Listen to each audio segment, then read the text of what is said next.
Je crois que c'est une nouvelle qui a été mal accueillie par tous les consommateurs d'ailleurs et nous aussi, en ce sens que l'opérateur n'a pas cru devoir informer, sensibiliser, motiver cette augmentation, ce qui vient poser plusieurs problèmes. D'abord, nous sommes dans le cadre au niveau de l'UEMOA, on est en train de faire la promotion de l'inclusion financière.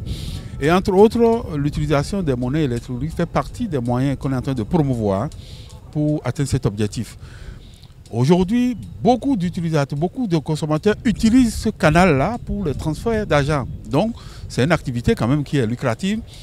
Et quand on joue, on tend vers l'utilisation d'un grand nombre de clients, on tend vers la réduction du coût. Et en lieu et place, c'est une augmentation qu'on a constatée, ce qui est désolant. Alors, face à cette situation, il y a lieu simplement d'interpeller le régulateur. Le régulateur, pour ce qui concerne les transactions financières, c'est la BCEAO. Alors, on aura à comprendre si les marges en termes de commission prévues par la commission bancaire sont respectées. Si c'est respecté, nous allons trouver une autre alternative. Cette alternative consiste à dire aux consommateurs simplement que, au moins, le régulateur de la téléphonie mobile, l'ARCEP, a aidé à mettre en place un mécanisme aujourd'hui pour migrer d'un réseau à l'autre. Je veux parler de la portabilité, où toujours à votre même numéro, vous pouvez migrer vers un autre opérateur.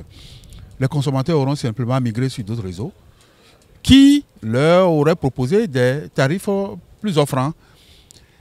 La deuxième chose, au cas où l'opérateur en question aurait dépassé les limites, alors nous préparons une plainte en bonne et due forme pour que la commission applique les tests en termes de sanctions qui s'imposent lorsqu'on abuse de cette façon de la population.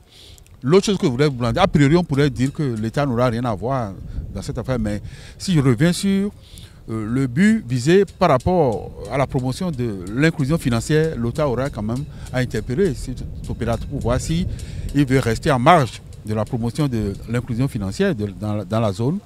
Et aussi on reverra dans quelle mesure on pourra appliquer les taxes y afférentes pour que le consommateur ne soit pas abusé de cette façon.